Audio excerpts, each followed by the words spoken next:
আসসালামু আলাইকুম। মে মাসের 19 তারিখ থেকে বাংলাদেশে যাওয়ার সুযোগ দিছে যারা মালয়েশিয়াতে 2 নম্বর আছে, যাদের ভিসা এক্সপায়ার হয়ে গেছে এবং যাদের কোনো পারমিটই নেই, যাদের ভিসা হয় নাই, যারা থাইল্যান্ডে আসছেন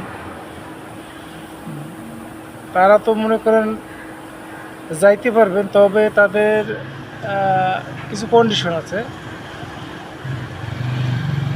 এবং যাদের ভিসা মরে গেছে তারাও যেতে পারবেন, তাদেরও কিছু কন্ডিশন আছে। কন্ডিশন হলো, যদি আপনাদের ভিসা নাই কিন্তু পাসপোর্ট আছে, পাসপোর্টের মেয়াদ আছে, তো আপনারা ইজিলি যাইতে পারবেন, আপনাদের বাংলাদেশ হাই কমিশনে যেতে হবে না।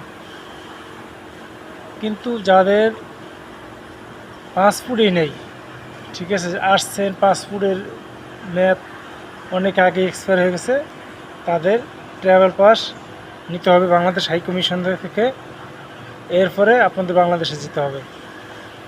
আর যাদের পাসপোর্ট আছে, পাসপোর্টের মেয়াদ আছে আর কি, পাসপোর্ট হারিয়ে গেছে কিন্তু পাসপোর্টের মেয়াদ আছে, তাদের জন্য কিন্তু বিষয়টা অনেকটা ইজিলি, বুঝছেন?